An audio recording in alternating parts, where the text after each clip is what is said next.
Good morning, everyone, and a very warm welcome to this SITFA webinar on the housing crisis and the role local authorities and the wider social housing sector can play in addressing it. I'm Vivian Russell. I'm Head of Communications, Content and Events at SITFA, and I'm going to be moderating today's discussion. Before I introduce our three speakers, I just want to remind all of you that we do want this to be an interactive event. We really want to hear your questions and comments, so please do submit any questions you may have via the question panel on the GoToWebinar dashboard, which you should have on your screen. There's no need to wait until the end of all the presentations. You can submit your questions as they occur to you, and I will put them to our speakers towards the end of the hour. So just to note that one of our speakers, Jayne Owen, will have to leave us slightly early today, about 5–10 minutes early to get to another meeting, but hopefully we'll be able to hear lots from Jayne nonetheless. So housing, it's a huge policy challenge with pretty deep and complex and historic roots. In the last few years, there has, it seems, finally been some recognition from government that the housing market is broken and lots of people are not well served in housing terms. And I think it's fair to say that housing has now got increasing salience as a political and electoral issue, certainly when it comes to younger people, many of whom are struggling to access a home of their own. The government sets some ambitious house building targets, and we at SITFA think that the public sector and local authorities in particular will have a crucial role in delivering on those. So we'll also hear today, though, about the role of housing associations in addressing the housing crisis, and from an organisation that's been working on local housing and regeneration challenges in East London. So to discuss all this, I'm delighted to introduce our three speakers today. David Ayre, Property Networks Manager here at SITFA, Jayne Owen, Finance and Resource Director at North Wales Housing, and Ademolake, who is a Senior Development Manager at Be First, which works on housing and regeneration projects on behalf of Barking and Dagenham Council in London. A very warm welcome to all of you, and thank you very much for joining us. I'm really looking forward to this morning's presentations. Hopefully there's going to be lots of food for thought and discussion. And as I said, we very much want to hear from you, the audience, so please do use the question panel on the dashboard. Okay, so over to our first speaker, who is David Ayre. Dave is a manager in SITFA's Property Network, and he's a qualified public service manager with extensive experience in the development and implementation of innovative public-private partnerships. Dave will be setting the scene on the housing crisis and doing a bit of a deep dive into those government house building targets. Dave, over to you. Thanks very much, Viv. Are you going to give me control of the screen, incidentally, or are you going to do that? I will give you, or actually, I think Monica can probably give you control. But if you can't move the slides forward, I will do that for you. No problem. Okay. Okay. Morning, everyone. We'll just wait and see whether when I have control. If you don't mind passing on controls, Keith. Do I need to do that? Okay. Yes, please. I have done that.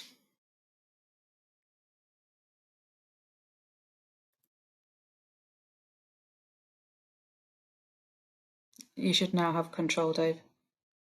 Okay. If not, I'll just move the slides for you. There we go. Ah, yes. Well, I've just clicked and it's worked. So that's brilliant. Morning, everyone. Just a few quick slides with some dates for your diary, because one of our networks that lots of you may, some of you may not, is our Housing Advisory Network, and we run a series of webinars throughout the year. And this is our next one that's coming up in October. For those of you from local authorities, and it's on developing and stress testing your 30-year housing business plan. So that's in October. Then we have an introduction to housing finance, and particularly those of you who might be new to the housing revenue account. So it's particularly helpful to colleagues who are moving from general fund to housing revenue accounts within local authorities. Then we're going to look at the wider agenda of climate change in December, and we'll be looking at some of the technologies that are currently being deployed to deliver zero carbon housing in terms of house building and retrofitting. And for anyone on the webinar who is interested in a qualification in public sector asset management, a diploma in public sector asset management, SIPFA do a diploma in public sector asset management, and our next cohort are about to start next month, and we are taking bookings now, and we have a further cohort in January 22. And if you go to our website following the web address on the slide, you can book in January as well, or you and your colleagues can. Okay, let's get down to business then. So why are local authorities so important to the achievement of the government's house building targets? And Viv's already mentioned in her introduction that the government has set a target to build 300,000 homes. But the reality is it has failed to achieve this so far. So what we're going to do in this session is I'm going to give you a whistle-stop tour of some of the modern history in relation to the housing economy. We're going to look at some of the house building evidence from MHCLG that they collect annually. And also it's worth mentioning that the Housing Communities and Local Government Committee produced a really good report last summer, which set out the case for an extra £10 billion of grant funding to local authorities to start to build the additional social homes for rent, which are required in order to meet those house building targets. But let's just have a look at some of the stats.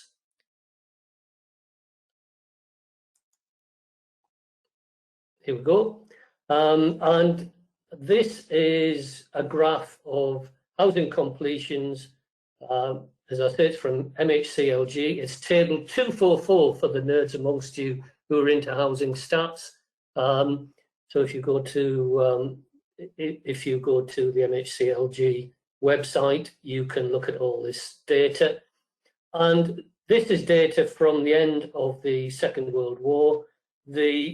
At least on my screen, hopefully it's the same colour as yours, the grey element of the histogram is council house building, which, as you can see, after the last major housing crisis, which was the Second World War, you can see how quickly councils ramped up their house building.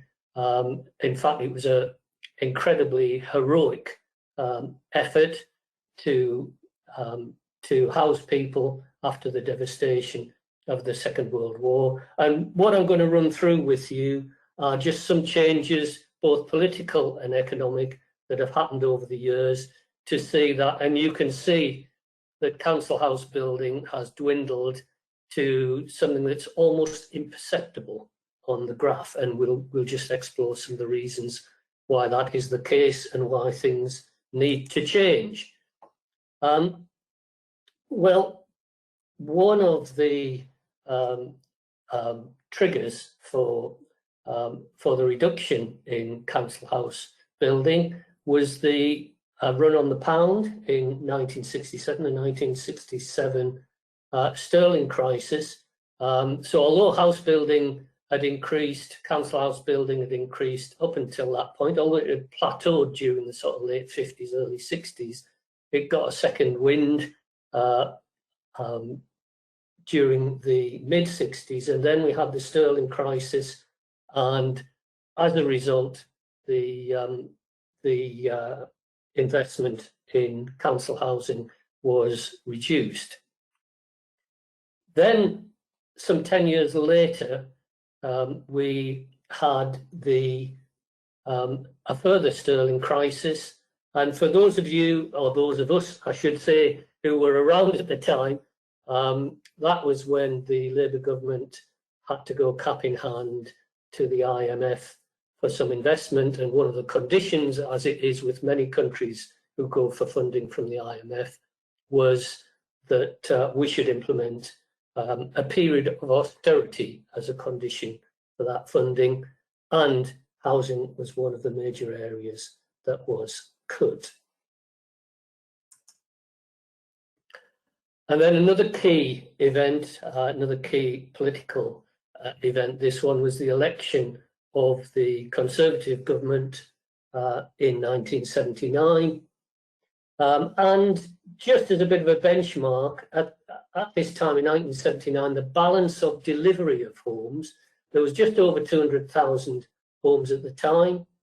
And it was 57% private enterprise, 35% local authority, and 8% housing associations.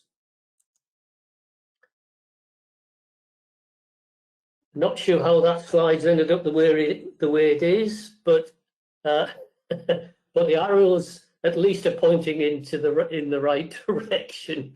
And this is really just highlighting the 4 recessions we've had since 1979, so by 1989 we relied on the private sector for some 86% of the homes that were being built at the time, and we were building about 180,000 homes, and that marked the peak of output pre the 1990 recession. Then by 2007, unfortunately, as I said, local authorities' house building by that point was pretty well imperceptible. But just for the record, it was, now let me get this right, 0.0014% of all new homes were being built by local authorities. It's probably 1 or 2 houses, if we're honest. Now, to be fair, some of that was compensated by a slow but steady growth in housing association completions. So it had gone from 8% up to 12% by this time. But what this meant was that the whole housing economy had a high degree of fragility, because it was pretty well completely dependent on the market to a greater or lesser extent for the delivery of affordable homes. And this, of course, was highlighted by the Great Recession in 2008-9, the credit crunch, as we often call it. That swept away about 1/3 of all SME house builders.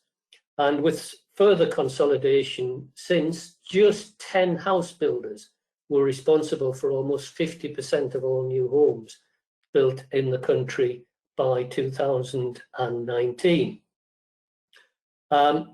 Meanwhile, housing associations continued with their slow but steady growth, and right throughout the 40-year period, by 2019, housing associations were delivering some 18% of homes completed in 2019. Now, the demise of council house building and the reduction in social housing grant by more than 50% as part of the austerity response to the credit crunch has forced a much greater reliance on the market for all forms of housing delivery. So we've relied on things like funding from Section 106, Community Infrastructure Levy, and the increasing use of cross-subsidy from the sale of market homes by housing associations. And all of that, of course, then becomes highly susceptible to the boom and bust cycle of the housing market. And no doubt Jayne might touch on this as well when she talks about the housing association experience. What I'm going to argue is that what we really need now is a much more counter-cyclical approach. And because it's clear that we lack the capacity and models to deliver the homes that we need. And that's even before we, and you can see there's a rogue arrow, certainly on my screen, but it's pointing to a post-COVID future, because we don't know what the economic impact, the full economic impact of COVID is going to be, certainly, in my view, I think we're going to need a lot more public investment in homes going forward. Okay, let's just move on if I can. There we go.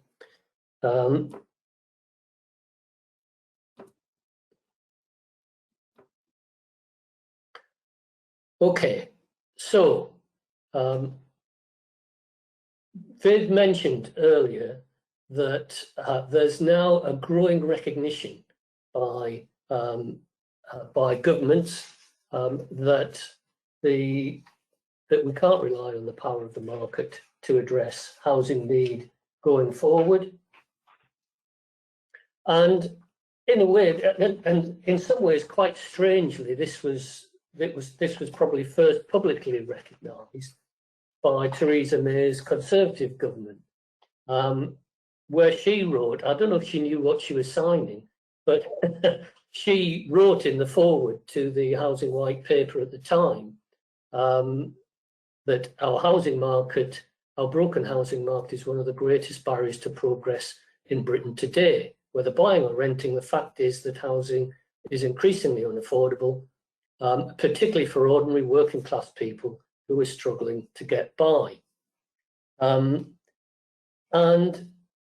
as a result of that, so there's a recognition there, even by a Conservative government, that there is market failure in the housing economy.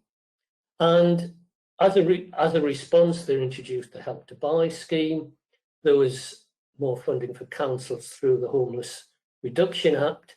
And there was a signal to councils to start to build more homes themselves instead of just maintaining what they've got. And that was through the lifting of the borrowing cap on housing revenue accounts.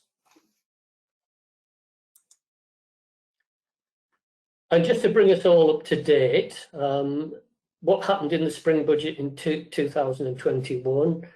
Well, from a social housing point of view, I have to say not a lot. So Chancellor Sunak, he mentioned the stamp duty holiday, introduced a mortgage guarantee scheme, but his only other reference was support being provided to house buyers, and there was no reference at all to social housing. But I think it's fair to say behind the scenes, and some of you will be aware of this, there have been signs of tentative movement by government signalling that we ought to be building more council homes. So the increase on the time limit for the use of right to buy receipts, that's increased from 3 to 5 years before the proceeds being transferred back to the Treasury for reallocation. And that means that local authorities can obviously invest to replace a lot more of those homes that are being lost through the right to buy, because 75% of the income prior to this change was being returned to the Treasury, and that clearly makes it very difficult to invest in new replacement stock. Okay, a quick look, if we may, at some of the wider structural changes. So, what impact has these policy changes had on the structure of the housing economy? And of course, the post-war consensus of building more council homes for rent was shattered, certainly in 1979, by the election of that Conservative Thatcher government. And that was because that government was driven by the free market economics of various think tanks, such as the Adam Smith Institute, the Institute for Economic Affairs, and the trend towards the implementation of monetarist policies being advocated by the economist Milton Friedman at the time. And in order to really drive more market homes, if you like, and encourage people to be more, the housing economy to have more owner-occupiers. Of course, that Thatcher government introduced the right to buy in 1980. But when we look at the figures, it was a complete failure because owner occupation has declined and reductions in homes for social rent have driven those who can't afford to buy into the private rented sector. And we can see from the graph again, another table of data from MHCLG, you can see how in orange at the top, the local authority available homes have been squeezed. Housing associations have filled some of the gap, but the only sector that has been expanding over the years is that in red, which is the private rented sector.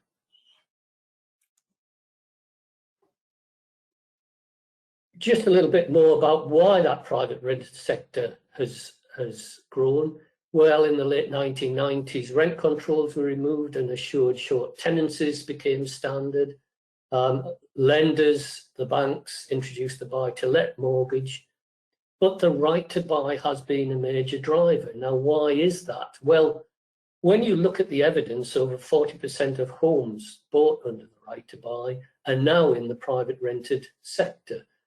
And on current trends, that could be as high as 50% within the next 5 years. In some parts of the country, such as Milton Keynes, where a lot of the stock is modern, over 70% of former council homes are now in the private rented sector. So there's about 4 million households in the socially rented sector. It's the smallest tenure at 16.6%.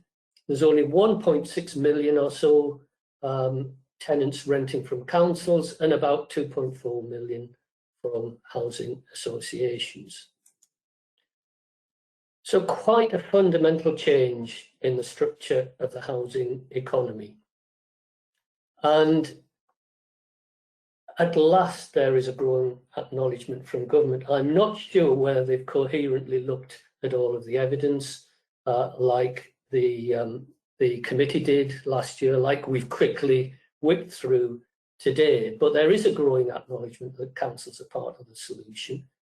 It's clear from those graphs I've just shown you that there's no way without council house building increasing that the government's going to meet its 300,000 new homes a year without councils having a step change in house building. But there's a huge legacy there of housing and welfare policies. It's left that massive structural imbalance, which is a shortage of social housing for rent within the housing economy. So what do we need? Well, my view is we now need to have a major counter-cyclical investment in zero carbon council housing. I think that will give the economy the green growth injection it needs to bounce back after COVID. It'll help to boost the green economy. It'll obviously help to address the housing crisis. Can councils do it? Well, of course, they'll need to scale up. They'll need to for those that have lost their housing revenue accounts, they'll need to set it up again. But if you look at the Everyone In initiative, it shows what councils can achieve if they're given the money, the incentives, and the encouragement to do that. But what is needed now is that the current trickle of housing authorities deciding to re-establish their housing revenue accounts, it now needs to become a flood. Viv, back to you. Unmuted. Thank you very much, David. That was a fascinating tour back through the roots of the housing crisis and some provocative thoughts about where we go from here. I'm going to introduce our second speaker now, who is Jayne Owen. Jayne is Finance and Resource Director at North Wales Housing. She's a housing association operating across North Wales. And so she's going to be talking about this issue from a housing association perspective. Jayne's got a very long and distinguished career in public finance. She was previously Director of Finance with responsibility for police and crime at the Greater Manchester Combined Authority. And before that, she was Treasurer for Greater Manchester Police and Crime Commissioner. Many other roles before that, I shall not list them all out. And I should also say, though, that Jayne is currently for Vice President. We're delighted to have her with us today, and a very warm welcome to you. Would you like me to give you control? Sorry. No, I'll probably say next slide because I'll confuse myself. So, so thank you for that kind introduction. And I was just about to say, actually, I've only been in the housing sector for 2.5 years, and I'll explain a little bit as to what inspired me to join the housing sector.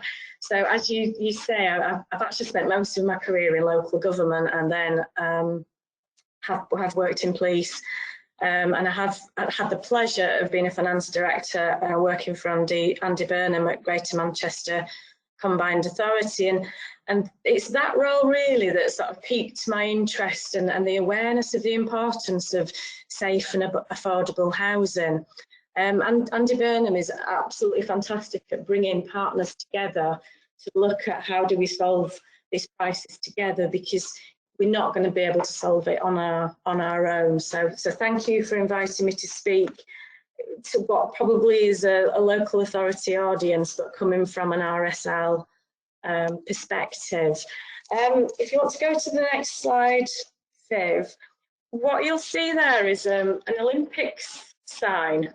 Probably wondering why we've got an Olympics sign talking about housing. But I just wanted to share a story with you to set the scene as to why I believe safe and affordable housing is so important from a societal basis. So when I worked for Andy Burnham, we had a youth innovation fund, and one of the groups that we funded support young people into sport, and this included elite athletes. So I'm going to, for the purposes of this example, I'm just going to introduce Daisy. She wasn't called Daisy really, but Daisy is a talented athlete, and her potential to become an Olympian athlete was very obvious to the coach. However, and I'm sure you've heard these stories before, Daisy experienced a really chaotic life, and before the coach could focus on any of her athletic performance or the diet and everything that goes with becoming an elite athlete, it was really clear that Daisy and her family needed a stable and safe home. So thinking back to that, you know, the amazing partnership work that happened at Greater Manchester Combined Authority, it resulted in Daisy's family being able to move into a safe home. And this was the bedrock upon which the coach could build. So just wanted to share that story with you because it had a huge impact on my view of how important having social housing and affordable housing is, and the impact that it has on our society. So if you want to move to the next slide, Viv, I've got three challenges that I'll touch on really given the time. So the first one there is demand. I'm going to look at decarbonisation and then affordability.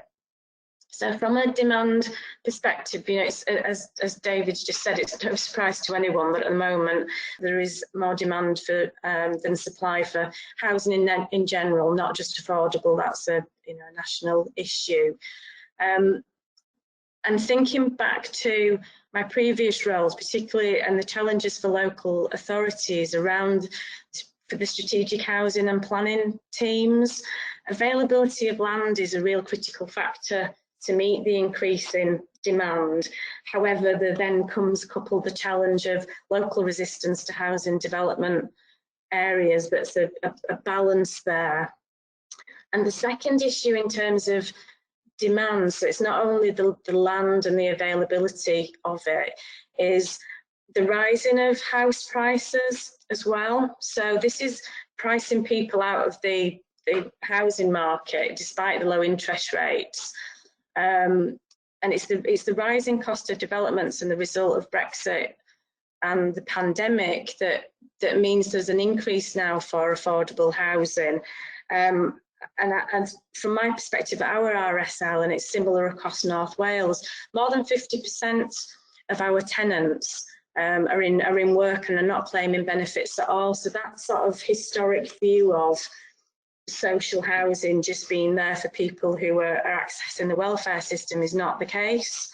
We have a lot of working tenants around there, and that's going to increase as the housing, the ownership sector of the housing market becomes more unaffordable. There's an increased demand then for social housing. So demand's clearly an issue. Then we throw, if we go to the next slide, sorry, I keep forgetting I'm not in charge of the slides. Then we throw the whole decarbonisation agenda into the challenge for the housing sector. And there are two aspects to the decarb challenge. There's a technological challenge and a funding challenge. And it's fair to say that there's a total lack of clarity at the moment regarding what the best solutions are in terms of achieving EPCA ratings, particularly when we're looking at retrofitting existing stock. I can only speak for the Welsh sector here, but the decarb position, this is what breaks our business plan. And this is a concern for the sector. So at the moment, within the Welsh sector, we haven't included costs for decarb into our 30-year business plans because we just do not know what the costs are going to be, because we don't know what the technology is going to be, and we do not know what the funding situation will be. So we've assumed an average cost per unit with no additional funding from the government, and that literally breaks the business plan. So that is a huge concern for the sector. But it's this kind of work that we do through the business plans that enables to evidence the situation to devolved governments and the UK government. And the final challenge that I wanted to share with you is around affordability. So as you know, one of the key factors for the viability of a scheme is what your future rental income will be. And the challenge for scheme viability at the moment is the rising costs, and also the need to remain within an affordable rent structure. In Wales in particular, we've been fortunate in terms of we have had a 5-year rent settlement since 2021, which is CPI plus 1%, which is really helpful for medium-term planning. However, it comes with some strings attached, quite rightly, that each local authority or RSL who accesses grant must have an affordable rent policy. Now, it's our choice as to how we calculate that. The majority of people are using the Joseph Rowntree Foundation methodology, where it's 33% of income. It shouldn't be more than 33% of income is spent on rent and service charge, which brings me to another affordability challenge in terms of service charges, because policy and legislative changes, particularly around fire, mean that service charges are rising pretty high, and that's a challenge then for the landlord as to, is it service chargeable and do we actually charge that? So I guess in summary, in terms of the challenges, we've clearly got a demand issue and a rising demand issue. We've got an issue in terms of rising prices, of build prices for Brexit and pandemic. Decarbonisation, absolutely huge agenda, but a real lack of clarity in terms of the best technology and the cost and how it will be funded. And finally, it's so important that we maintain affordability within the social housing sector, and then that impacts on the viability of your schemes. So to move to the final slide, Viv, I've got two areas there in terms of funding and partnership. So I'll go with partnership first, and bear in mind I am coming at this from a registered social landlord perspective. But we have to get better at partnership working.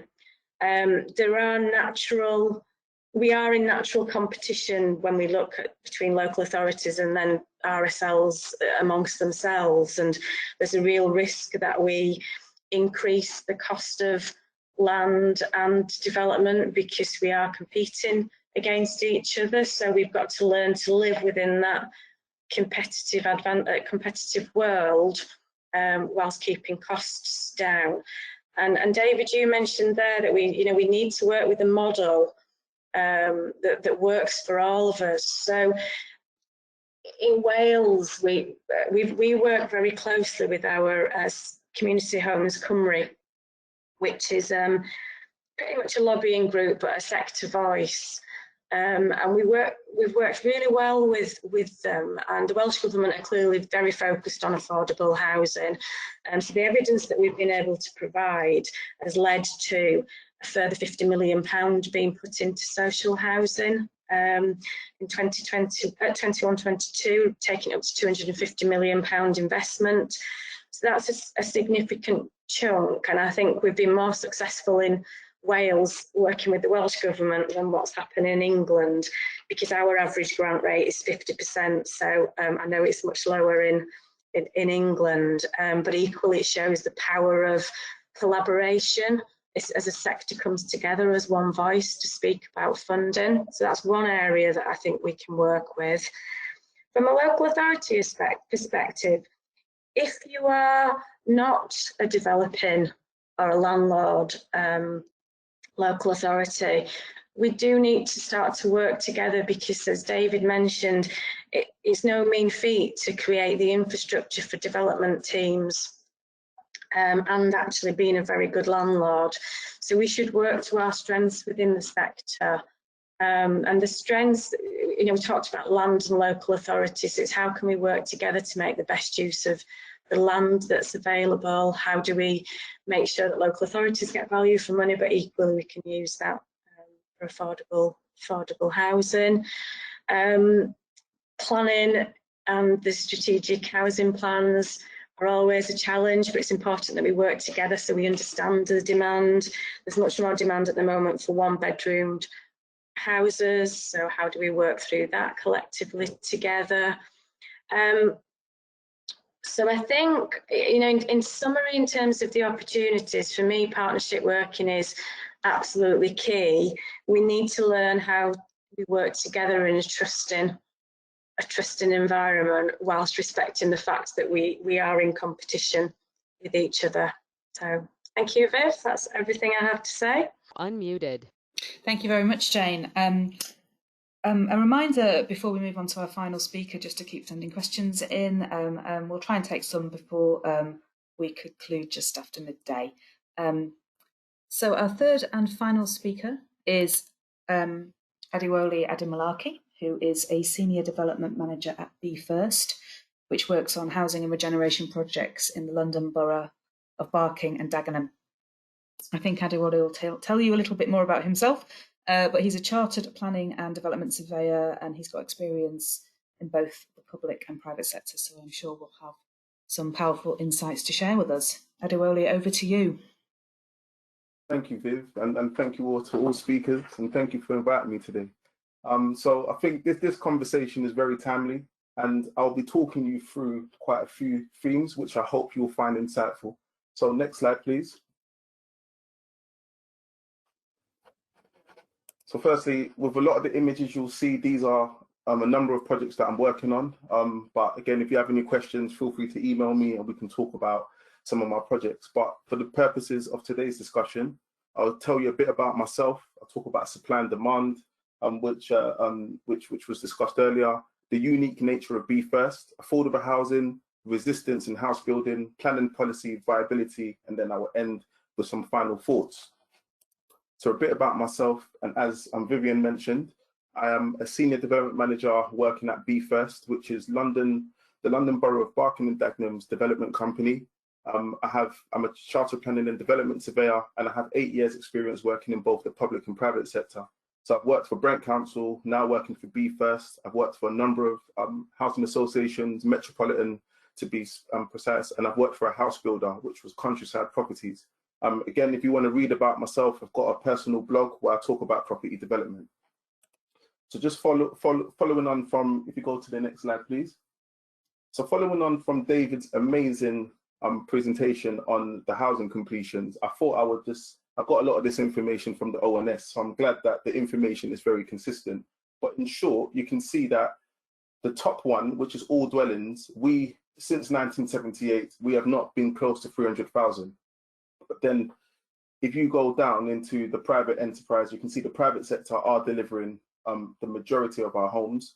But then when you look at housing associations, they've consistently remained at a position where they are delivering homes. And then the local authorities, unfortunately, we've literally gone down the hill, unfortunately.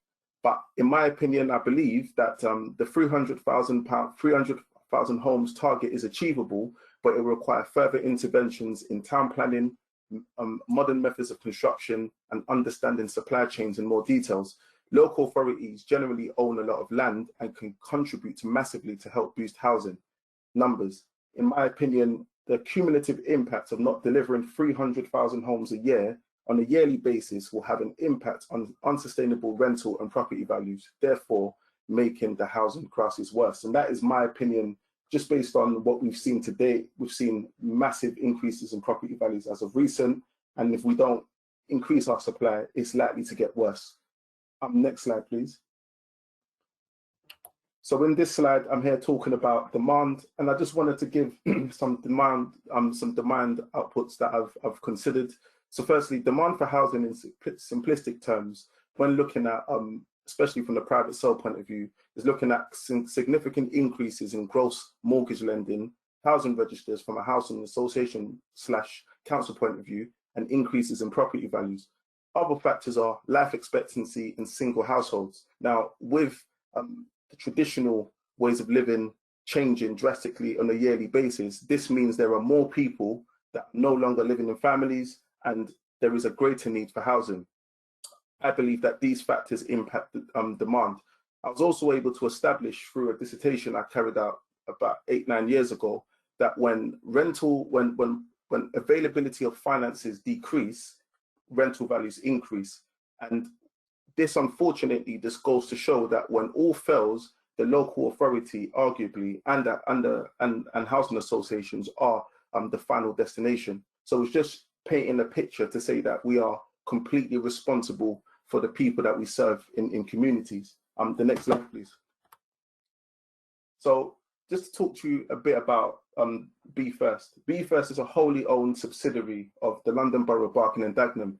It provides a number of services from development management, construction management, partnerships, town planning, and much more. I also noted on there that the London Borough of Barking and Dagenham is one of the top, it's the top 3 most affordable places to live in London, not in the UK, but in London. And the source I got that from is the Office of National Statistics. So LBBD in particular owns a considerable amount of land, like most Greater London boroughs. I sit in the development team at Be First, where we focus on estate regeneration. The aim at Be First is to build 50,000 homes and secure 20,000 jobs by 2037. It's very ambitious, but it's very achievable. And it is a collective effort by both the public and private sectors. So looking at those numbers, the 50,000 homes won't be delivered directly by the London Borough of Barking and Dagenham. It is a collective effort by the public housing associations and the local authority, and ensuring that we achieve that target, which I believe is possible. We build homes on behalf of the council and purchase homes from private developers for affordable housing. So again, that is an amazing power that we hold as local authority / public sector parties, where we can engage with the private sector to encourage them to build more, and we can purchase for affordable housing. We can be both the driver and passenger. So driver is directly delivering, and passengers effectively are, we can purchase sites and then allow the private sector to deliver, and then we'll be the ones to obviously get the homes at the end. And plus we maintain the roads, unfortunately. That's part of what we do. But whilst working at Brent, the goal was the same, direct delivery. Next slide, please. So just talking about affordable housing. and the public sector seeks to maximise the amount of affordable housing. At Be First, we assist the council in providing social rented, London affordable rent, private rent, shared ownership and target rent. We do not provide private sale at this point. Generally, on all of our new build schemes, we seek to deliver more than 50% affordable housing, and in some cases, we seek to deliver 100% affordable housing. The requirement to deliver 50% affordable housing on public land, it goes a long way. So as an example, if the GLA was to put out a piece of land for development, there is a bias that you have to deliver 50% or a minimum of 50%, which is a good thing in my opinion. As challenging as estate regeneration can be on residents, the new homes delivered will transform their outlook and their experience. My question to everyone is this: if housing associations and local authorities do not deliver affordable housing at scale, who will? And it's important to note that the vitality of neighbourhoods should be driven by the need to deliver mixed and balanced communities. So again, that just further buttresses the importance of everyone working together. Next slide, please. So in terms of, I put this slide there to liken the property development process to driving through London. So I liken the housing delivery journey to driving through London at rush hour. Local authorities, private developers and housing associations set out on a journey to deliver housing. On this journey, we generally have to confront town planning, financial, affordability, regulatory issues, NIMBYism, which is not in my backyard, build costs, competition, house prices, inflation, and design constraints, which slow down the journey. Delivering the housing target cannot be an aspiration birthed today with the expectation that will be delivered tomorrow. It is a long-term process in its very nature, at least at scale, and could take 3 to 10 years to come to life. So just to give you an example, on a large scheme I'm working on, it took 10 years to decant residents, it took 2 years to get planning permission, and it's going to take about 3 years effectively to get built in for people to be living there. So development in its very nature is very time intensive. Next slide, please. So in this slide, I just wanted to just share that there is developers, whether private or public, are by and large in the same shoes. We all have to get planning permission. We have to ensure that our schemes are viable and it must meet safety and design requirements. However, the public sector has the power to do much more, which we will explore in the next slide. Development and planning is not easier because it's the public sector. As for my experience, there is a lot more scrutiny in the public sector. Next slide, please. So in this slide, I wanted to just show the various hats that you find in the public sector. So local authorities wear various hats, which include, you've got your local planning authority, we've got enablers, economic and community development, adult and social care, children's services, electoral services, civil contingencies, environmental management, and much more. And not to forget finance, the massive finances that are managed by accountants, and the finance teams are quite significant. From an enabling point of view, councils have the ability to utilize compulsory purchase powers, which takes time to implement, but it delivers results. Councils have the power to unlock complex land, which no one else can. Local plans set strategic directions of local authorities and are used to determine applications, and is a good place for local authorities to set their aspirations. I think there was another point around land banking that I think it always comes up in conversation. And I just wanted to mention that the national planning policy allows councils to shorten planning implementation times, because generally you can implement an application within 5 years, but if it's found that the council needs that housing to come forward, they can limit that to 3 years. And these types of conditions could boost housing. Next slide, please. So housing targets, in my personal opinion, are impossible to deliver without a pragmatic planning process. At Be First, we do encourage development, and it's encouraged that both the public and private sectors undertake pre-application discussions before submitting a scheme. This is encouraged within the National Planning Policy Framework. I believe that data from the local plans, the strategic housing market assessments from local councils and councils, 5-year land supply, and the housing delivery test, which seeks to look at the delivery over a 3-year period, could allow developers and both private and public to try and put forward compliant schemes. So effectively, LPAs have the power to, I think that covers that slide. Next slide, please. So in terms of viability, this is probably one of the biggest challenges I find as a development manager, and we also are experiencing in Barking and Dagenham. We know that affordable housing is a long-term venture, and without grant funding, it is difficult to make schemes viable. One of the challenges at LBBD is that on some schemes, low rental figures make schemes unviable. So this is why the grant funding that we get from the GLA, and I think there's a number of funds, the recycled grant, all of that makes a massive difference as to how we can deliver schemes.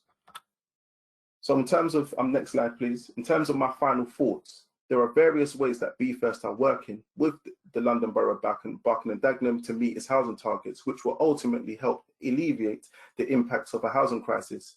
LBBD is delivering its own sites. We have an ambitious local plan which seeks to deliver 50,000 homes and 20,000 new jobs, and will seek to promote the use of different forms of construction. Now, I raise that point in particular because traditional construction, unfortunately, does not allow us to deliver at the scale that we need to achieve the 300,000. We have to consider modern methods of construction, which is modular forms of construction, which could speed up delivery. And again, there are some innovation issues at present in relation to what the supply chain can deliver for us to hit our targets. And we have, in particular in Barking and Dagenham, we also have 2 housing zones which help us stimulate investment. Direct delivery allows local authorities to drive up their housing numbers and should be the new normal. I think in London, I found that a lot of local authorities are delivering their own schemes. Partnerships and purchasing homes at bulk from developers have a crucial role in helping solving the housing crisis. And I think it's very progressive, and it helps developers get some income for them to increase their output, which also serves the aims of the local authority. So local authorities can take more financially challenging schemes at scale due to our long-term perspective with where other participants can't. Plus, we can't ignore that the cost of borrowing is far lower than what other market participants are able to get, which puts us in an advantageous position. To solve the housing crisis, I believe that all sectors must increase their output so we can finally consistently hit our 300,000 homes target. And that is the end of my presentation, and thank you.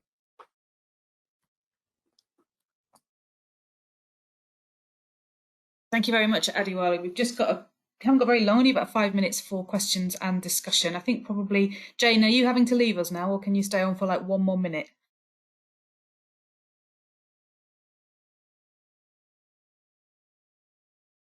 I'll take silence that she might have had to drop off. Jayne did. She touched on the pandemic in her presentation. It's something that we haven't, for a change, we haven't actually talked about very much in the last kind of hour. So I'd be really interested in Dave and Adewole's thoughts actually on the pandemic and how is that changing the nature of the housing challenge? Because obviously how people are using their housing is obviously possibly going to change quite significantly going forward. I'm sitting here in my house today, not in an office. Interested in both your thoughts. I don't know who wants to go first. Adewole, do you want to kick off with just some reflections on that, and then Dave? No, definitely. Thank you for that question. I think there's been a lot of discussion on the impacts of the pandemic. And one thing in particular is around, if we're in London in particular, a lot of the housings we're delivering is flatted developments. And what that does is, how do you expect a mass amount of people to remain in their flats with a very small balcony? And I think there is a strong push and trying to encourage that, with external landscape spaces, the GLA in particular, in their local planning policies, require that there is a minimum amount of play space within developments, and that it's accessible to landscaped areas. So all of that has an impact on people's well-being, and it's being pushed at a planning policy level. But in particular to the pandemic, I reckon it's just a matter of the decentralization of London. I think people are moving further out of London as a result of them not needing to be in London because they can work from home. So that's my view on the changes that are happening as a result of the pandemic. Thank you, Jayne. You're still with us. I'm delighted to see you. Do you want very quickly to offer some further thoughts on the pandemic before you have to shoot off? Yeah, I think I'm okay actually now because I've just sent a chat through to say my meeting had been cancelled, so it's okay. I can stay. I can stay. I think totally what's just been said around the change in the need for housing, and I think, you know, looking at space in a way that people can work from home, as you say, one-bedroomed apartments and flats make it really, really difficult. So we do need to think about that. But the pandemic itself is causing us all sorts of challenges with the development programme. Just the people, you know, people being pinged with it, being able to access contractors, being able to access materials from the Brexit one. It's posing a real challenge for us. Okay. And then Dave, do you want a few full thoughts on that? And then we've had some questions come through into the chat box, and I'll read those out. Yeah, thanks, Viv. Yes, I think there's a number of things with the pandemic, I think, that's going to affect things. One is obviously huge uncertainty. The reality is we don't really know what's going to happen with the housing economy as we come out of it. And I think Jayne and Adewole are correct. At the moment, house prices seem to be growing. Obviously, we've had the stamp duty holiday. That's been a big factor in terms of keeping the private sector housing market buoyant, but I think that is now filtering through into quite substantial increases in house prices, and particularly with certain parts of the country. I mean, I happen to be on the south coast, and as Addy was saying, lots of people seem to be wanting to move out of London to coastal areas or countryside areas because they can now work from home. And we're certainly seeing that in terms of the housing market locally, and it could be happening elsewhere as well. The first time homes appear on Rightmove, they're sold. So there's no period. Anybody who's searching on Rightmove for their next house down here on the south coast, you might as well forget it, because new homes, when they appear, are appearing as sold. So that's just an indication of how the pandemic is affecting that aspect of it. The other aspect is homelessness. There's obviously been a ban on evictions during the pandemic, during lockdowns and so on, and that has been lifted. And I think many colleagues in the sector are now really concerned that that there's a wave of homelessness going to hit local authorities, particularly as people in the private rented sector who can't afford to pay their rents anymore. You know, that might play out into evictions. So those are the uncertainties going forward. What we don't know is what's going to happen to the housing market as we come out of the pandemic. Is it going to be a recession in the construction industry and house building, or is the growth in house prices that we're currently seeing, once the stamp duty holiday is over, is that growth going to continue to keep the housing market more buoyant, or is there going to be basically a bust after the boom in terms of house prices? We just don't know at the moment. But I think, as I mentioned in my presentation, I think government needs to be poised to have that counter-cyclical investment in affordable homes through councils and housing associations, because there is bound to be some sort of impact going forward. Great. I think we can probably just try and squeeze one more in before we have to sort of wrap up. A question about how important do the speakers think MMC, which I believe is modern methods of construction, how important do the speakers think MMC will be in delivering the scale of housing required? I don't know who wants to kick off with some thoughts on that. Dave, do you want to pick up again and then we'll go? Yes. So I think it's really important. As Addy was saying, you can clearly build a lot quicker and a lot more effectively if you deploy modern methods of construction. Obviously, you've got your off-site fabrication, although there are transport costs and logistics in terms of transporting the modules that have been constructed off-site. There are other types of technology as well that are much more efficient from energy conservation point of view that can be deployed.